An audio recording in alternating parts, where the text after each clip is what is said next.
if I looked at the search term like women's pink rubber coated insulated water bottle, like that's my exact product. Now, the more specific you get to the product, the more specific the search is, the lower your search volume is going to be. So what we always look to do on product launches is like we try and find the intersection between good search volume and good to us is like maybe even a couple thousand, depending on the budget, that also have really good relevancy to the product. Because what you're trying to do is you want to get in front of your exact shopper. So example would be insulated water bottle is going to be really expensive and not super specific to my product. Like it's kind of specific, but not really specific. I'm trying to say like, okay, where can I start getting super specific to my product, but it's going to have enough search volume that I can get the sales volume that I need. So I would focus more on that versus that I would looking at only search volume. A bit of a technical answer here is we don't quote move them, meaning we're not going to pause the existing keywords. We're simply going to launch them in another match type. Again, make sure to keep the bids lower. Amazon actually, if you read their recommendations, they recommend keeping bids lower on broad and phrase match, even lower than the exact match. When we would launch those is honestly really dependent on performance of the account and availability of the budget. So if you launch a keyword in exact phrase and broad, so you have 50 keywords, right? And you launch them in exact phrase and broad, you technically have, 150 keywords that you've launched. And the potential of broad and phrase to spend could be quite high. So again, you just want to make sure it makes sense. It seems super simplistic, but if you are in a phase where you're struggling to control total ACoS and ACoS, to fix those two numbers, it really means that you have to lower down your ad spend with ideally little to no impact of the total sales or the ad sales in the case of ACoS. If you introduce a whole, again, those 50 keywords in exact phrase and broad, and those you probably need to test and optimize the bids, etc., you're introducing a lot of additional ad spend into the account. So you do want to be aware of that and be careful with that. So that's kind of a benchmark that we use. But overall, I would say, I don't know if I would have like a certain time frame or a frame which I would hold back on. It really is dependent on the performance of the account. Another good question, which best bid strategy for phrase and exacts when you move? So again, we don't really move them. We would simply launch them in addition. We like to separate them by campaign as well. Kind of gives us a little bit more control over, say, budgets for things. Now, as far as the bidding strategy, we're a super huge fan of using mainly dynamic down only. If it is a keyword that we want to ensure that we get impressions for, so for our launch keywords, for our main keywords, for anything we're trying to be aggressive with, we prefer a fixed bidding strategy. It's still going to be the same. It's still going to be pick highly relevant keywords. One other tip is pick keywords that fit within the budget of the account that you're launching. So for instance, if I have a couple $100 a day budget versus $50 a day budget, those launches are actually going to look a little bit different because I can't afford that many clicks on a $50 a day budget. Or if I had, a couple $100 or $1,000, I have a lot more room for clicks.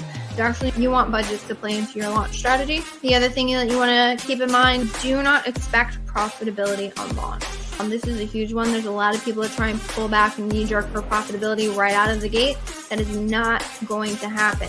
The reason why it's not going to happen, and I'll tell you the numbers behind the numbers, is that ACoS is just going to be high on your product launches, and that is a function of two things. One, the aggressive cost per click you have to set to be able to get visibility in the beginning, and two, how low your product conversion rate is going to be, especially if you're launching without reviews. Those two things, once you start to be able to bring your cost per clicks down because you gain momentum or you're optimizing your bids, and then two, once your product conversion rate starts to increase because you're getting those reviews, maybe you're optimizing your listing a little bit more because you've learned more about your target market, that is going to help bring down your target ACoS. So those things, again, conversion rates are going to be low, high cost per clicks. That's actually like the nuts and bolts of why your ads are not profitable, and it's almost unreasonable to expect profitability in the beginning. And that's actually why, if you've ever had a product where you're like, no matter what I do, I cannot seem to bring the ACoS down, I'm struggling here, it's a function of that your conversion rate is remaining low and it's not improving, and your cost per clicks are remaining high and you're not able to improve them due to the market or something else. So again, I would still say pick highly relevant keywords, Also, make sure that whatever keywords that you have fits within your budget. Launch them. Aggressive, sponsored products, exact match, potentially sponsored brand video, exact match if you have the creative. Double down on that for a couple weeks and then start expanding from there. Hello, and welcome back to another Ask Junglr segment. I am your host, Elizabeth Greene. Hey, for all of you watching in who are getting here early, I appreciate you joining in. For those of you where this is your first time, or maybe you've been to a couple of these and you're a little bit unsure of how this goes down. So the format of this is I show up here every single Thursday, 12 p.m. Eastern Standard Time, and you all type your Amazon advertising questions into the chat, pull them up on screen, and we can get you those answers. So ideally, mics are working good, cameras working good, all things seem to be on point. We'd love to hear where you're listening in from. It looks like we have a couple people watching already, which is awesome. Again, I appreciate you guys all getting here early. That means you guys get a chance to ask your questions early. So if you have an Amazon advertising question, would love to hear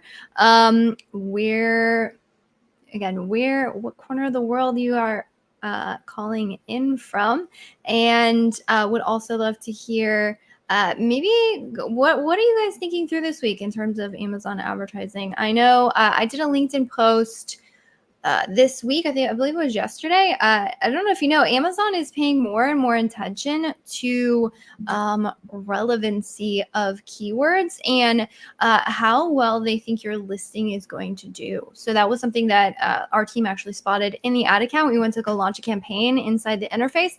We actually got a pop-up from Amazon that said, hey, just looking at the listing, we actually don't think you're going to be getting many impressions on this ad because the listing doesn't seem to be well optimized, which is a little bit interesting. So listing quality definitely plays into how many impressions Amazon is going to serve for you.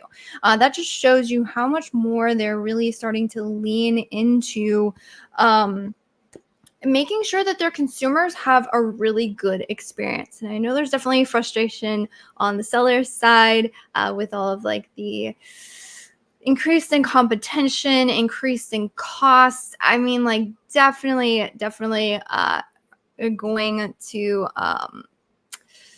going to have to be leaning into running a much more sophisticated ad strategy these days. Old school strategies don't cut it. And to be honest, it's not one thing. It is a ton of different tiny tweaks that add up to winning these days. So we're getting a lot of questions. Tacos is definitely the name of the game these days when it comes to advertising. Looks like we got a bunch of total ACOS questions here. So I appreciate the questions. Again, type your questions in the chat. We'll pull them up on screen and get them answered. Hey, Elizabeth, hope you're doing well. I am. Thank you for asking. This is a great question. Can you please just name the factors which help in total ACOS optimization? Amazing.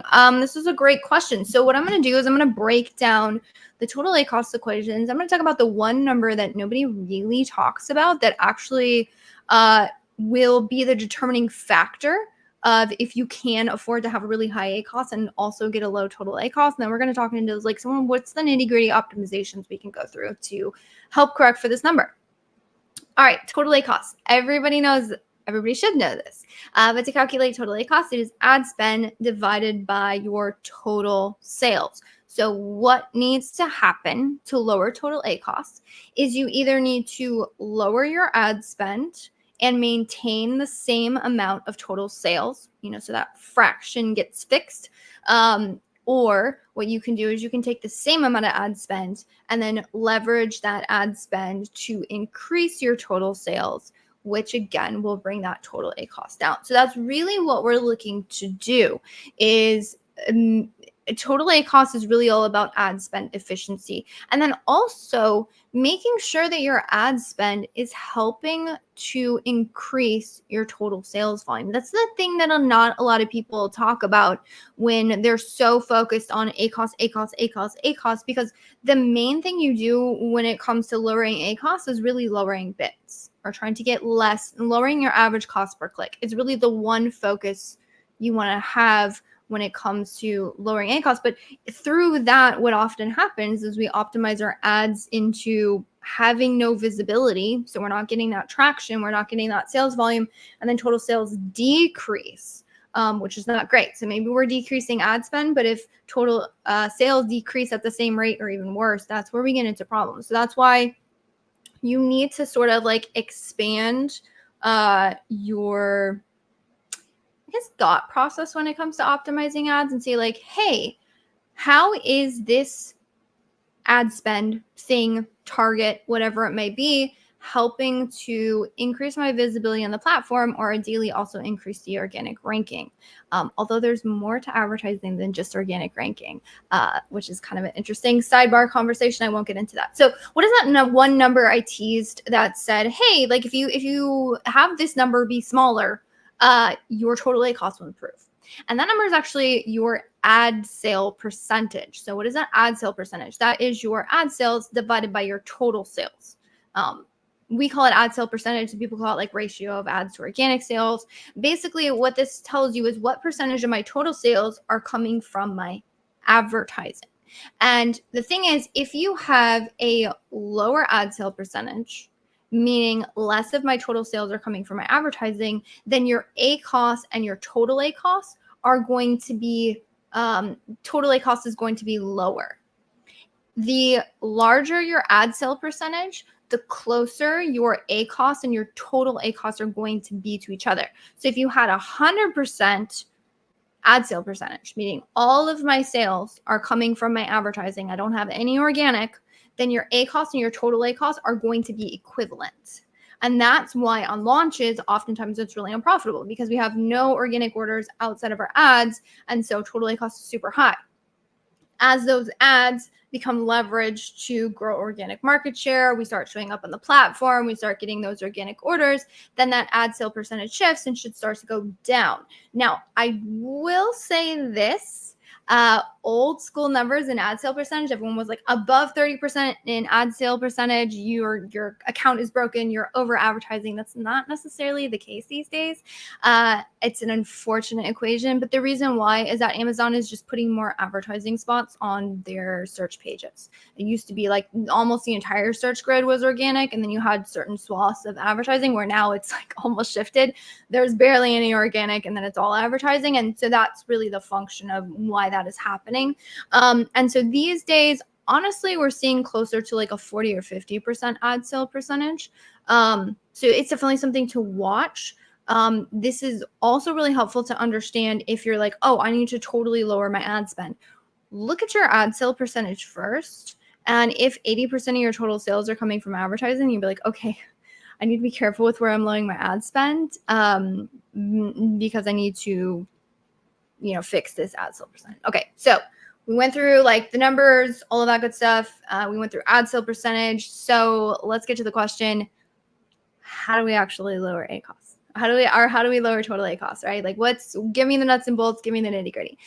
Really, what you're trying to do is lower your ad spend.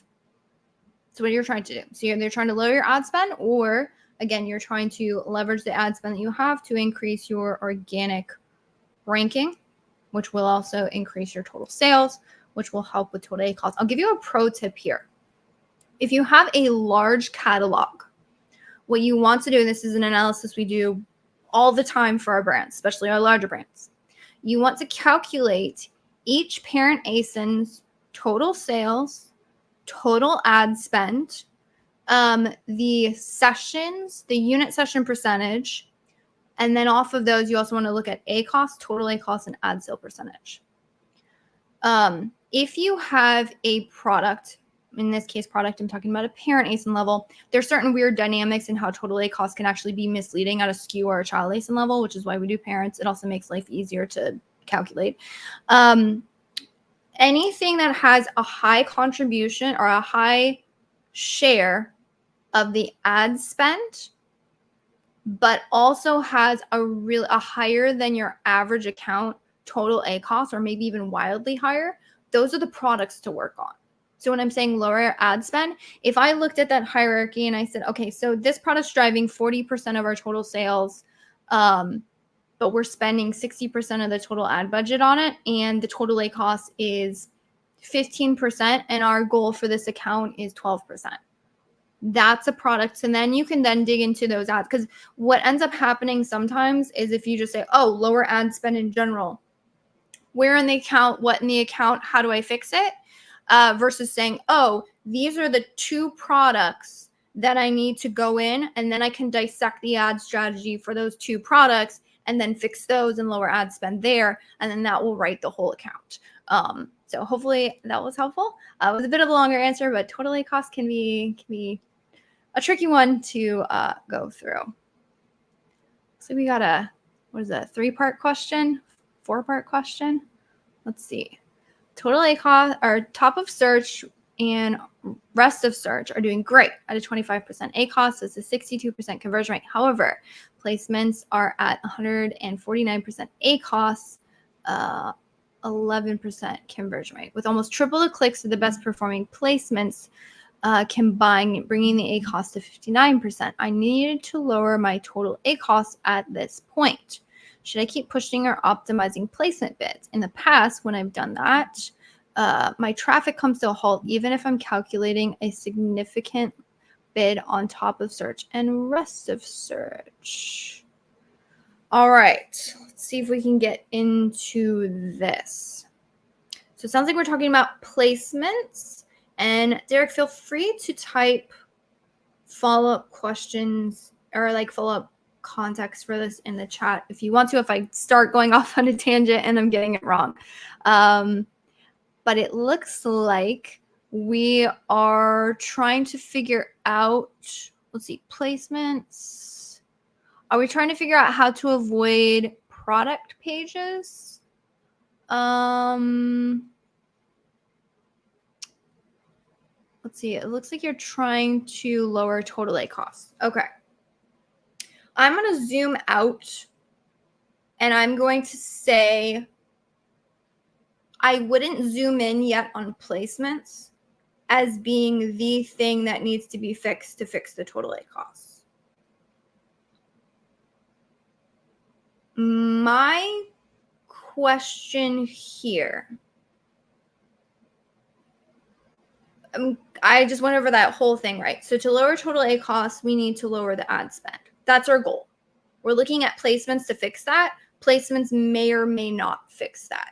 A lot of people get stuck in placements. Placements are phenomenal. They work. They can drive insane efficiency in the ads. But if you get stuck in placements as like, there's only so much you can control in placements. That's the problem with looking at them to the fix, is you're going to drive yourself mad trying to tweak this one little thing that, in all honesty, sometimes there's not that much control over it. The algorithm's going to do what it's going to do, when really the goal is to lower ad spend. Lower ad spend without detriment to the total sales volume. Because you're saying when you mess around with stuff, it brings your impressions down significantly. Yeah, so if that's the case, I would look outside of placements to fix that. And it depends on if you have multiple products, I would go back through that analysis that I just talked about. And I would see, are there specific products in which total ACoS is high? And then you can like zoom into, again, those products and that thing. A great way to see where you are spending on the most and where there is ad waste is the targeting tab. I would go into the targeting tab. I would sort by spend, and I'm just looking at where is most of my spend going in terms of my targets. I would look more at the targets, and I would look more at so the aggregate performance of the targets, and then potentially in your search terms. The biggest culprit of waste in any account is going to be things that are getting clicks with no sales. So I would start there. I would say, do I have things in which I'm spending a lot on that are not driving sales? This could be at the targeting level. This could be at the search term level. And then I'm looking to just get rid of all that waste, just clear it out. So I'm lowering bids. I'm decreasing, adding negative keywords or whatever it is. And then again, the targeting tab, if you go in there and you sort by spend highest to lowest, you can say, okay, so are there things here that have like a lot of spend and no orders associated with them? So I'm looking at clicks with no sales first. The next thing that I'm looking at is where do I have high spend and a very low amount of orders, so a really poor conversion rate? Meaning, do I have things that are running, say, over 100% ACoS with 1 to 2 orders and 25 plus clicks or something like that? Those are things that I'm spending a lot on, but they're not doing a lot for me. So first, you're getting rid of everything that's not doing anything for you, and then you say, where am I spending a lot on things that aren't doing very much for me? And then you weed those out, and that's through bid optimizations, potentially negative keywords. You can do this on a target and a search term level. And then I'm looking at those. Other things I would say is, I don't know what you're doing for your bid optimizations, but when you're in a cycle of trying to lower total ACoS, which again, we've already talked about, is how do I decrease ad spend or get more efficient with the ad spend I have? Completely skip over the cycle of increasing bids if it has low or no impressions and trying to test keywords. Don't, unless you have nothing in the account that is working and nothing that's driving sales and you're like, holy crap, nothing's working, I need to fix this. You're actually completely skipping over the whole test thing, because anything that you're testing, you're introducing additional ad spend into the account. And unless you're in desperate need of something that can potentially work for you that you can latch onto, you name of the game is decrease ad spend. You don't want to increase ad spend right now. So Joseph or Derek, I don't know if that answered your question. I know I kind of went off, but hopefully, I know you were talking about placements, but if you're talking about total ACoS, honestly, ad spend's the name of the game. I wouldn't focus on placements. I would focus on bids and negatives. It's going to be the most impactful if that's a goal and that's what you're trying to accomplish. But if I got it wrong, if I went on a tangent, let me know in the comments. Cool. Joseph has a good question. Joseph always showing up with the awesome questions. Would you change PPC tactics for an item that went, say, from a 4 to a 3 stars? You don't naturally have to intentionally change your ad strategy. Your conversion rates will lead you to the right ad strategy. That's what I will say. Typically speaking, when you go from a 4 to a 3 star, your conversion rate will drop, which again, numbers behind the numbers. I always like breaking things down into like the actual like root causes of stuff. Is lower conversion rate means more clicks on average for somebody to generate an order. That means you are spending more because you're paying for more clicks to generate the same orders that you did before. So i.e. naturally your ACoS will increase. How you have to figure out, so either you optimize for the new conversion rate, which is just like, what is the ACoS, how do I fix it? Or what you can do is you might in some ways want to be careful, because if lowering the bids, which is the main action we're taking when we're trying to lower ACoS, if lowering the bids is going to hurt my ranking, and so that whole, we talked about total ACoS being ad spend divided by total sales. If me lowering that ad spend is really going to hurt my total sales, in that case, you might want to be careful of any sudden changes. So you know your account best. I would just say be careful of the things that are helping to drive rank for you. Make sure you're not over optimizing those, but otherwise just go with whatever the data is telling you, and that will lead you to the correct conclusion. So a lot of things you don't have to overthink. The data will just naturally lead you where you need to go. All right. What do you recommend in the initial campaign for a newly launched product? Yep. Initial campaigns, sponsored product ads, exact match, fixed bidding strategy is what we do in the beginning. And I can go on a whole spiel about ranking strategies. The short and condensed version on this is focus on what we call high relevancy keywords. It means keywords that specifically describe your product. Look for the intersection between where you can have pretty good search volume and still get really specific to the product. Fun fact, actually, we were struggling to get impressions on a campaign, and you can actually open a ticket with seller support, like inside the ad console. They actually have a way you can open a ticket system to like help troubleshoot ads. It's been around for a little bit, but they're putting more resources into like trying to help sellers get more out of their ads. And actually, oftentimes, if you open a support ticket, one of the responses we got back was, hey, we actually don't think these targets are very relevant to your product. And that's actually why you're not getting impressions. So helps with impressions out of the gate, but also should help with conversion rates, because if you're showing up in front of your exact shoppers who are looking to purchase your product, well, you should get better conversion rates. And if you don't, then that's a whole side issue outside of ads. And then the other thing I would say is how many keywords you pick and how competitive those keywords are should actually be curated by your goals and your available budget. Not many people on Amazon or in Amazon advertising talk about that. I think it's a huge disservice to the community. I'm actually working to put out sort of like a short, it's filmed. We got to put it out on like ranking strategy, because often people go on YouTube, they look at ranking strategies and they're like, oh, I need these 50 campaigns and these 200 keywords. And then they put it up and they spend $1,000 and freak out and pause it the next day. You can avoid that by saying, what am I trying to accomplish in terms of my, how many units I want to move? And then what does that look like in terms of what keywords I should go after? That will be really helpful. Cool. Questions about large accounts. These are always fun. Lots of complexity to go through, but honestly, in larger accounts, you also typically have lots of options, so that's good.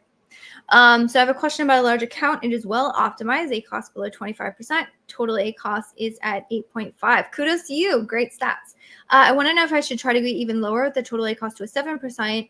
That might end up hurting because of the fact that most accounts are 10 to 15. It means if I lose in the auction because I have a huge pool of dollars that run at a much higher total ACoS allowance. Potentially. There's two ways you can limit your ad spend. One is by limiting your bids, which is how much you are paying for each click. The second way to do it, it's a little bit more advanced. We've used it in large accounts and it's worked really well, is lowering your budgets. So bids lower how much you're paying for each click. Budgets will cap how many clicks you get. So both of those things will limit your visibility on the platform. But sometimes if, like you said, if you lower your bids, you don't even get into the auctions at all and have no impressions. Sometimes budgets are the answer here. You want to do this carefully and incrementally. If it's a large account, I know I keep talking about that, go and calculate everything by parent ACoS, but honestly, it's been game changer for us. So the one thing I would actually recommend looking at is what is the total ACoS of all of my listings, i.e. parent ASINs for this account? Are there some products that have higher total ACoS and also a higher percentage of the ad spend is going towards them? And then can I lower total ACoS on this product? Because that gives you much more like defined when you look at entire account, especially in larger complex accounts. It's like, where do I lower it? Sometimes you lower it and it doesn't make the impact that you think, because really your account total ACoS, it's a sum total of everything in the account, but it's also built up by how each individual product is performing. So that can also be another way to say, where in my product lines do I need to get more specific with how I'm spending my ad dollars, or more efficient? And that oftentimes leads you to a much more actionable answer than just lower bids on the entire account. So I would say test it. The other thing I'm going to say is calculate the actual decrease in your budget that you need to hit that. That's very enlightening. So it really is dependent on what your budget is.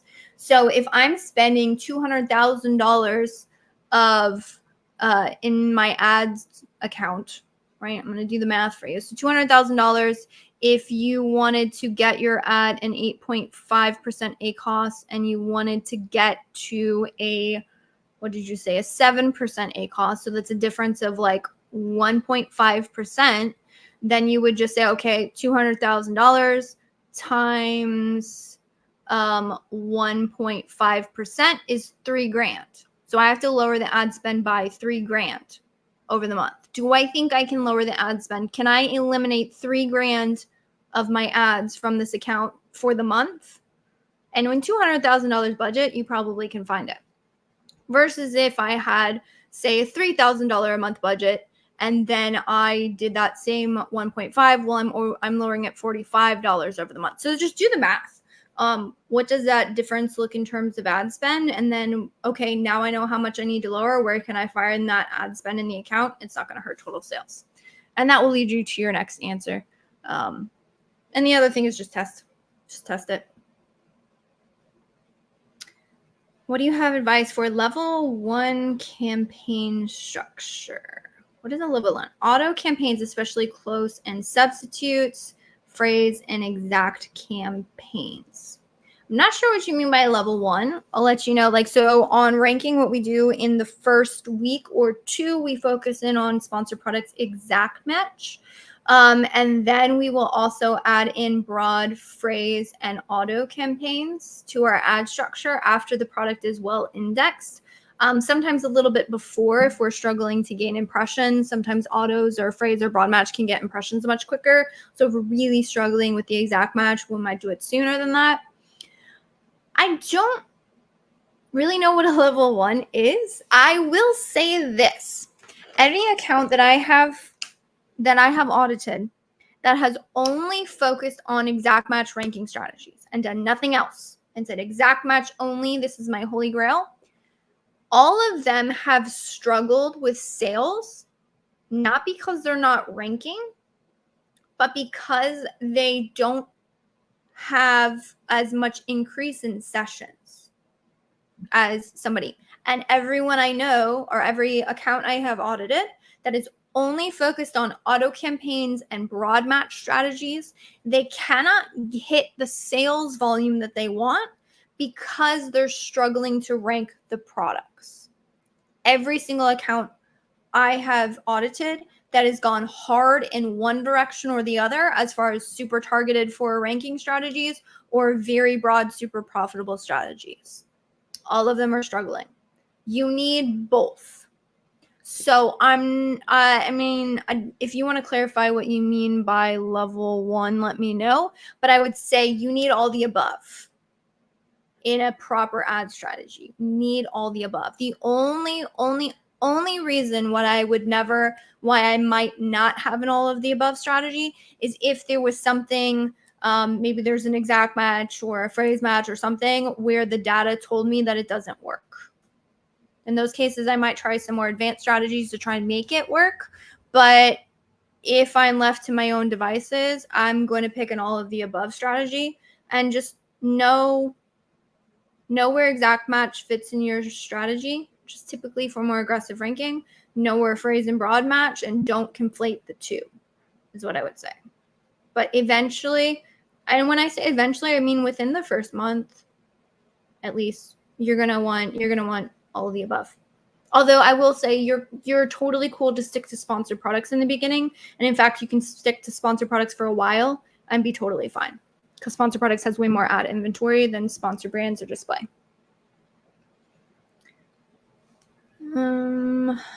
Let's see. Next one is what are reports you're using in Amazon SEO and click to be more efficient? I'm a newbie about learning about PPC. Well, hey Lisa, welcome. I'm very flattered you tuned in here. Hopefully we can get you some good answers. So the most impactful reports you're going to see is your search term reports, by far, bar none. There's a bit of a learning curve, I will be honest. But bulk files can be really insightful because it can give you a lot of information across your entire account. There's a big learning curve. We have a lot of videos on the YouTube channel about bulk files, and if you're still looking to get into it and a bit unsure, you can always message me, and I can make another video on those. But we have some good basics that'll get you up to speed pretty quickly. But other than that, I would say targeting tab, search term reports. So targeting tab with inside the ad console and your search term reports are going to get you really, really, really far. And that's going to be the most efficient. In terms of other reports that can be insightful, there is something called an advertised product report, which is kind of nice. There's an interesting dynamic between like somebody might click on one product but then go on to purchase a different one, which can be helpful to know. But those are like, I want to do this specific analysis. It's not necessarily, hey, I need to like do this often and analyze it. That's not typically how we run it. So I would say get super familiar with the ad console, get super familiar with your search term reports and checking. Search term report tab inside of the ad console is also very helpful as well. I know I didn't give you a lot of reports. I didn't say like download these 20 different reports and every single week you need to go through them, because you don't, honestly. Should you be looking at your data often? Should you be analyzing it often? Do we analyze things daily? Yes. But if you're just starting out, it's more important to understand what the numbers are telling you. And then it doesn't matter what report you're going to look at. You'll have that base understanding. And then you'll be able to read pretty much any report and know what you can and can't pull out of it. That'll get you super, super far. So hopefully that was helpful. Joseph, can you talk a little about what KPOC does and what it costs? Will it give me good benefits if I already mastered a bullet sheet? Yes, absolutely. Now, cost structure, it's an enterprise solution. So it's not a cheap solution. I believe their cost structure is based on the total sales volume. So that would be something I would just get a demo. They're pretty chill about giving you access to the account and demo. I would say we are using it for analytics. It's been game changer for our agency in terms of just how much analytics and how quickly we can pull insights out of that. But back to kind of what Lisa was saying, like I only know how to read the analytics because I know what the numbers tell me and what they're saying. And so it's really easy for me to go, oh, I need to check these 3 data points, and boom, I have the answer, right? But yeah, we were essentially trying to build out similar insights, but it's the API's development and putting together reports and having to download them. When you scale past a handful of accounts, it's really, really hard to do the deep analysis you need to without a reliable software solution. So we really use it and love it. If it's going to give benefits to you, yep. So I reach out to KPOC. I believe if you tell them I sent you, there might be some sort of discount associated with that. You can ask them. They've told me that they would. So you can ask. But I would say at the very least, if you're interested, I would demo it and just see if you think it's useful or not. And they do have a really good, robust ad management solution as well. All right. I've heard from sellers about the potential of VCPM campaigns on organic sales. Recently, I also noticed a decrease in organic sales after implementing sponsor display VCPM campaigns for a brand. Yes, everyone. Okay, so let's talk about how VCPM works, and then I'm going to tell you how you can actually optimize it without having this happen to you. Okay, so VCPM stands for pay per impression model. So traditional Amazon advertising, you pay for every time somebody clicks. So if somebody views the ad, you're not getting charged for it, right? The VCPM model, which is honestly the model that you use in a lot of other ad platforms, right? Like Facebook, you're paying for views. So any platform you pay for views, it's like different, okay? So the way that the orders are attributed, this is where it gets different, and this is what people are talking about. So if somebody views your ad, and a view on a sponsored display ads is counted as 50% of the ad being seen for, I believe it's like 1 second or something like that. It's really small. So they only have to see like a portion of it, and it only has to be loaded on the screen. I mean, obviously Amazon's not tracking where their eyeballs are going on the screen. And so that's how the thing is saying a view. So if that happens, like the ad shows up in the corner spot somewhere and it's loaded on the search page, that's counted a view, and then they go on and search the platform and do a whole bunch of deep dives and then eventually go and purchase the product, because that view was calculated, and that view, FYI, sponsored display ads have a 14-day purchase window, look back. So if they go into the platform and eventually purchase your product through within a 14-day span of that happening, again, that little blip on the screen, then that's going to be counted as an order inside of your ad console. Did that order actually originate from the ad, or did they just purchase the product? We don't know. Amazon's going to count it as an order, and that's why the ACoS looks great, right? Because ACoS is ad spend divided by ad sales, and if there's a crap ton of orders because people are clicking all over and then going to purchase, and those purchases may or may not be attributed, like accurately attributed to that ad. I don't want to say that. The confusion lies in that Amazon, or people in the industry will say, well, Amazon's just inflating the numbers and they're lying and they're like making us think that these things are amazing, and they're really, no. Whenever there's a discrepancy or something you don't understand, it's how is this data calculated? And then how do I adjust my thought process around this ad type to account for that data calculation? So there's two options here, right? Don't use VCPM, which is something we do in some of our accounts, or use VCPM because we have noticed that it actually, and a lot of times will get us really good impressions and our costs aren't that high. And so it is really working for the product. You actually, so if you are using bulk files to optimize your Amazon advertising, specifically your sponsored display, or KPOC actually calculates VCPM orders on a click basis. So actually in the Amazon Ads API or in the bulk files, the orders that are attributed to it are actually click-based attribution. So they actually have to click through that VCPM ad and then go on to purchase your product from that click. And that's how they equate a sale. So it won't be quote, and it's not inflated. It won't be calculated. It'll be calculated in the traditional sense that we're used to with like our other cost per click model ads.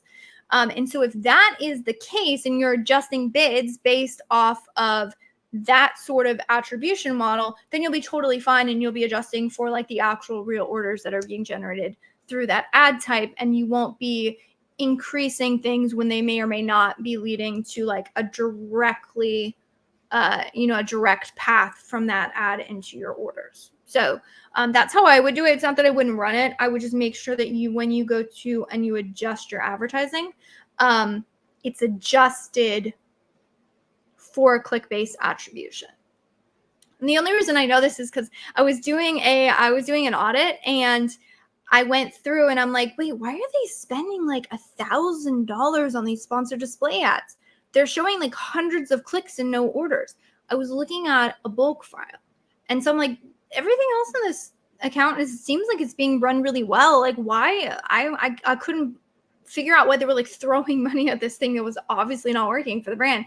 And then when I went into the ad console and I looked at what the ad console was saying, because those are view attribution orders, it showed like hundreds of orders and a 5% ACoS. But when I looked inside the bulk file, it showed me that there was hundreds of clicks and 0 orders. So I would optimize it based off of click attribution. You can do that through bulk files, or if you're using a any sort of bid adjustment software, ask them. Say, hey, how are you guys adjusting VCPM? Are you doing it off of view-based attribution or click-based attribution? Because the data is available in the API, so they should have access to it. So I would just ask them and then see if you can maybe just those ad sets you adjust through bulk files or something like that. All right. Hi. If I go away from my PPC agency, what do I need to do? Will changing the Amazon password protect me enough? What if they did change via API? Does it mean they don't even need Seller Central login? Good question. So, I mean, it depends. How much are they going to screw you? Means how much do you trust them, right? I mean, we have some people when they move on, maybe they manage it in-house or they go to do something. They like just never, honestly, I wish they did, because I have like all these like random accounts on our login. And we still have access to their account. And we're like, we don't even touch it. We don't even log in. We don't do anything to it. So it sounds like you're like, oh, I need to like absolutely cut them off and give them no more access. That means that they weren't really trustworthy to begin in the first place. So I would say I wouldn't be as worried, you know, how much you don't trust them, how much you think they're going to do something nefarious, which honestly, that I know there are agencies out there who do some things that I do makes me shudder. But at the same time, those people are few and far between, and those people don't last long in the industry. Word gets around, trust me. So I would say, did you give them permission access or did you give them your login credentials? You should never give anybody your login credentials, ever, ever, ever. We manage hundreds of accounts, and we don't get login credentials. We get user permission access. So if you're signing up with any agency, you want to give them user permission access. If you have not given them user permission access, then what you want to do is change your password. 100% change your password. And you also want to log into, now you have to go through not the Seller Central account, that's not where you set it up, but you go into the regular account and you want to check your OTP authentications, because it's possible if they have your regular login password, like there's that OTP authentication that gets sent to somebody, and they may have put an authentication app on there. So if you did give them a login password, change your password, disconnect or get rid of any OTP authentications that you did not authorize. Make sure that those OTPs are going to your whatever your phone number or authentication app that you have, so that doesn't get jacked up. But otherwise, if you've just given them user permission access, you can go into user permissions and then just, you know, delete their access, and that should be enough to get them out of the account.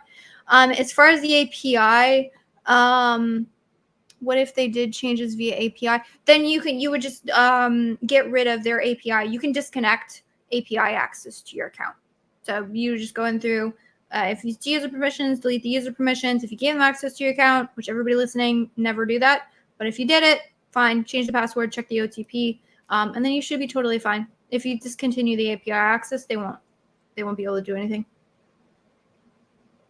Kim has a question. Curious what you think of KPOC versus FBXL. Do they do the same thing? Kind of. Not really. Love of FBXL. I think it's an amazing tool. I think Brett is doing a ton of really awesome things. Totally on board with him. The thing why we don't use that is much more, so it's way more of a cost-effective solution. I'll let you know that straight up. But it's more of a manual solution. Meaning a lot of times you have to download some reports. They are working on a ton of different automations, which is amazing, but there's still a manual aspect to it. And just at the volume we're operating at and the team size that we have, we needed a more automated solution, and that's what KPOC is. KPOC is a more automated solution, and it also it does have a lot more data points. The reason being is because they can pull it from the API. So there's a lot more, it's easier to have a more robust solution if you're pulling the API. That gets really, really tricky and time consuming if you have a little bit more of a manual solution. But both of them are good. And if you're looking for a more cost-effective solution, FBXL is a great tool, is what I would say.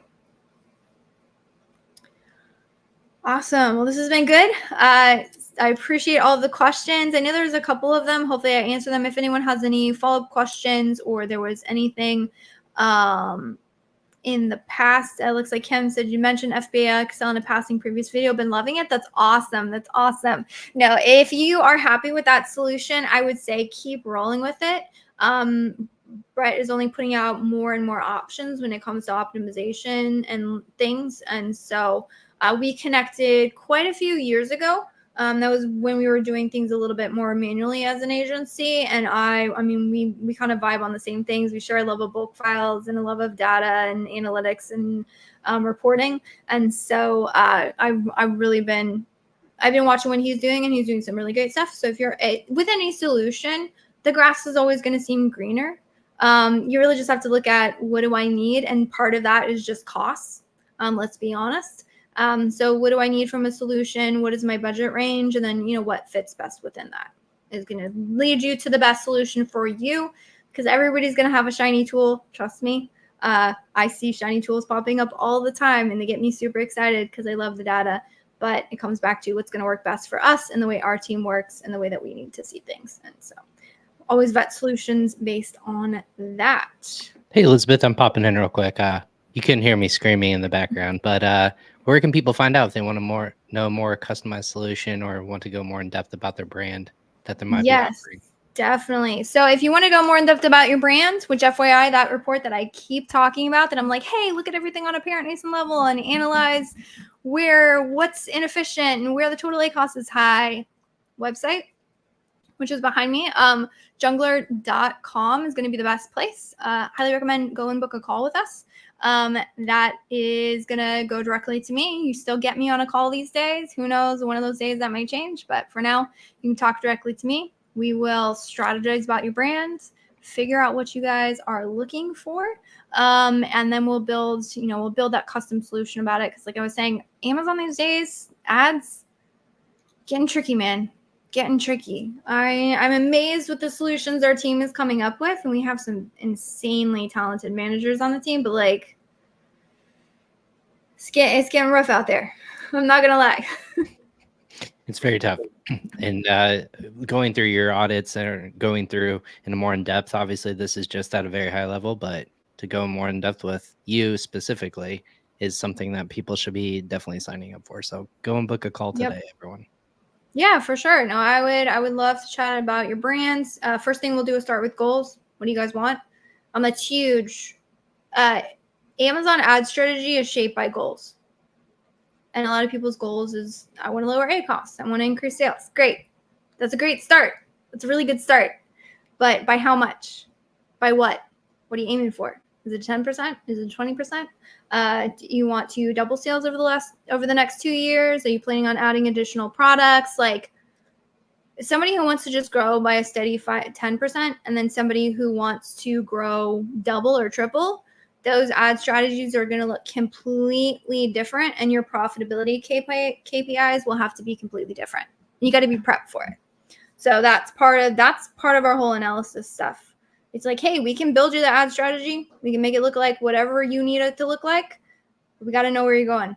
So we talk about where you're going, and then we build you a strategy to get you there. Absolutely. I think that's all the questions that wrapped up today. So if there's any more, feel free to reach out to Elizabeth or just book a call through junglr.com, or you can check us out next week on another Ask Junglr live on social media. Yeah, absolutely. This has been awesome. I appreciate all the questions. We're getting more nitty gritty. Those are my favorites. So I appreciate everyone joining, asking in. Ryan, appreciate you being on the back end. Behind the scenes. Look at me. Behind the scenes. We're getting more sophisticated, people. Yeah, look out. We're going to start being looking live at things as we're going. We'll see. Technology, everyone. So we'll go ahead and log out today. But thanks for joining for another Ask Junglr episode. Take care, everyone. Awesome. Thanks, guys.